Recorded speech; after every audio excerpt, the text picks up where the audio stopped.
بسم اللہ الرحمن الرحیم۔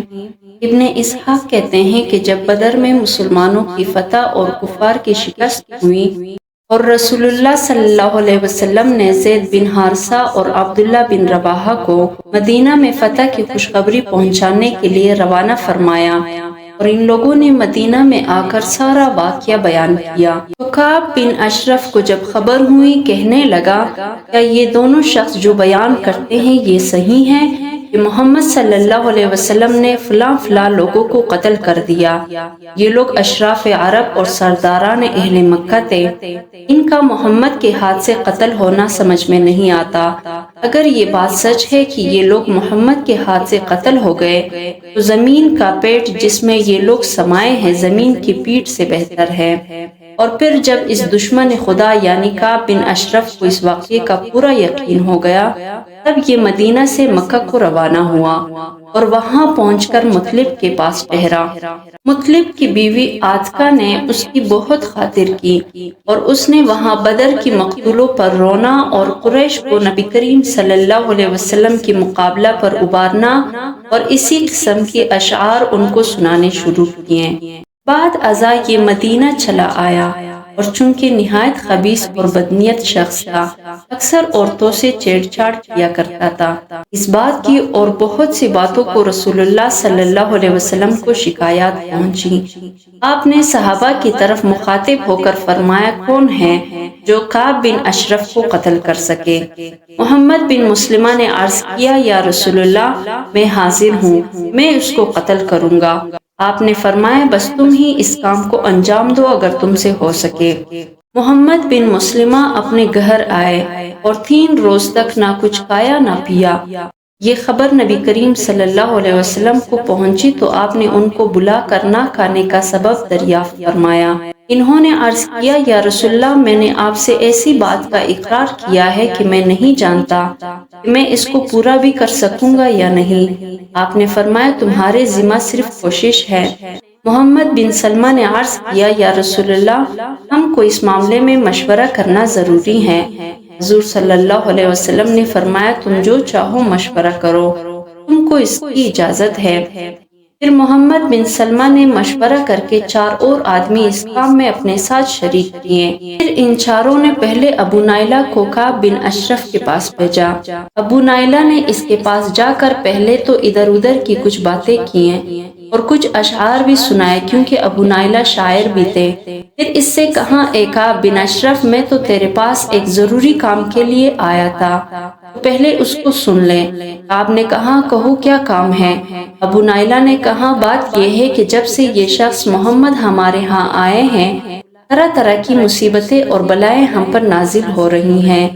تمام عرب ہمارے دشمن ہو گئے ہیں اور ہمارے راستے انہوں نے بند کر دیے ہیں، یہاں تک کہ ہم لوگ تو بھوکے مر گئے اور فاقوں کے مارے ہم میں دم نہیں ہے۔ کعب بن اشرف نے کہا، اے ابو نائلہ میں تجھ سے پہلے کہا نہ کرتا تھا کہ ایسا ہوگا، سو وہی ہوا۔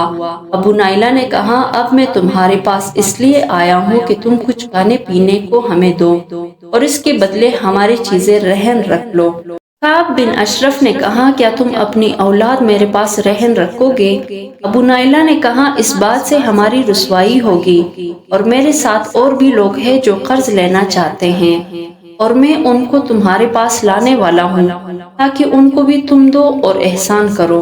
کعب بن اشرف نے کہا، اگر تم اولاد کو رہن نہیں رکھتے ہو تو اپنے عورتوں کو رہن رکھ دو۔ ابو نائلہ نے کہا کہ ہم تمہارے پاس اپنی عورتوں کو کیسے رہن رکھ سکتے ہیں؟ تم ایک نہایت نوجوان آدمی ہو۔ ہاں، ہم تمہارے پاس ہتھیار رہن رکھتے ہیں اور ان ہتھیاروں کی قیمت تمہاری رہن کی رقم کے لیے کافی ہوگی۔ کعب بن اشرف نے کہا، اگر ایسا ہے تو کچھ مذائقہ نہیں۔ اور ابو نائلہ نے ہتھیاروں کا ذکر اس واسطے کیا تھا تاکہ کعب بن اشرف ان لوگوں کو مسلح دے کر خوفزدہ نہ ہوں۔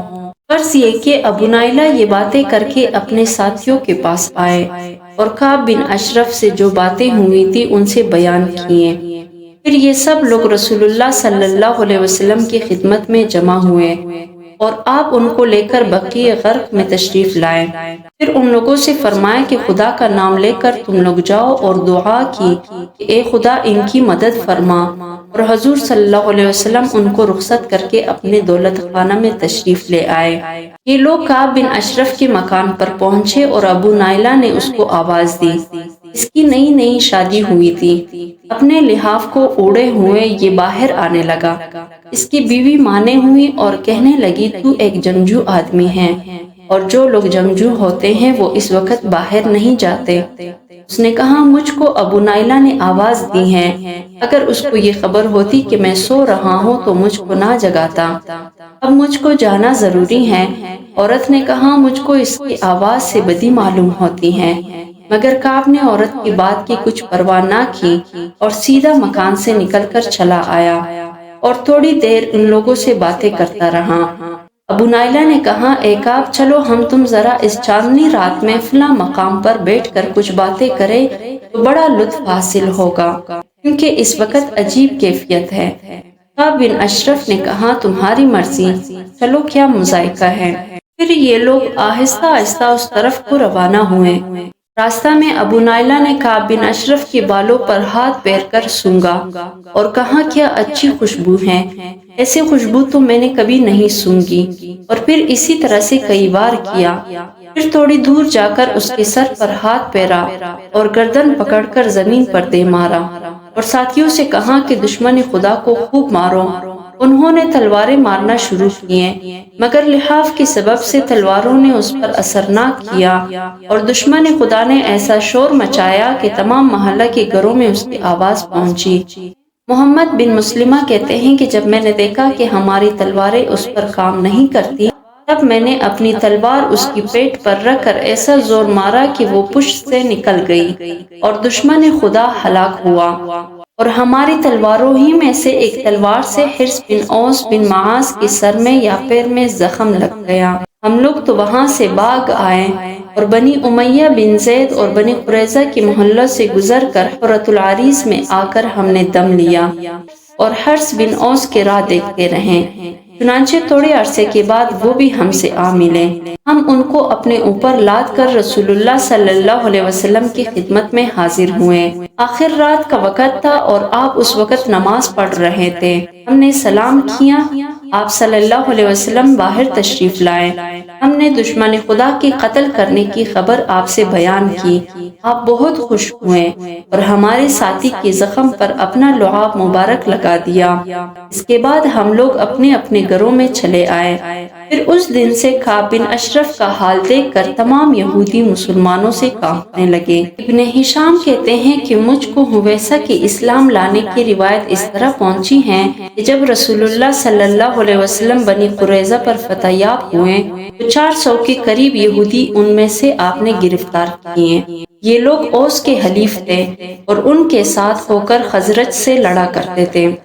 رسول اکرم صلی اللہ علیہ وسلم نے حکم دیا کہ ان سب کی گردنیں مارو، تو 400 کے قریب یہودی ان میں سے آپ نے گرفتار کیے۔ یہ لوگ اوس کے حلیف تھے اور ان کے ساتھ ہو کر خزرج سے لڑا کرتے تھے۔ رسول کریم صلی اللہ علیہ وسلم نے حکم دیا کہ ان سب کی گردنیں مارو۔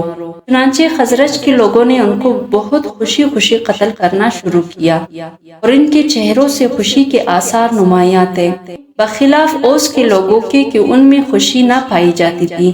رسول اکرم صلی اللہ علیہ وسلم نے خیال فرمایا کہ چونکہ یہ لوگ اوس کے حلیف ہیں، اس سبب سے ان میں خوشی نہیں پائی جاتی ہے، اور اس وقت ان یہودیوں میں سے صرف 12 آدمی باقی رہ گئے تھے۔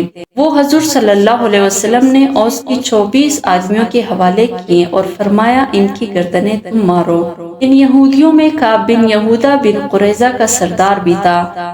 اس کو رسول اللہ صلی اللہ علیہ وسلم نے محیصہ بن مسعود اور ابو بردہ بن نیار کے حوالے کیا اور فرمایا محیصہ اس کی گردن مارے اور ابو بردہ اس کو بالکل ہلاک کرے۔ چنانچہ محیصہ نے اس کی گردن مار دی اور ابو بردہ نے اس کو ہلاک کیا۔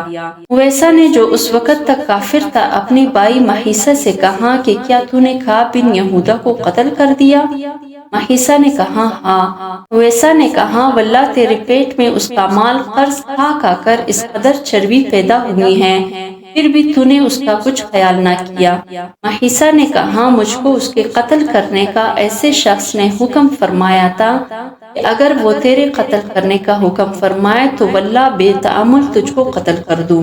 ویسا محیصہ کی اس بات سے بہت متعجب ہوا اور رات بھر اسی فکر میں جاگتا رہا، یہاں تک کہ صبح ہوئی تو کہنے لگا واللہ بے شک و شبہ یہ دین سچا ہے۔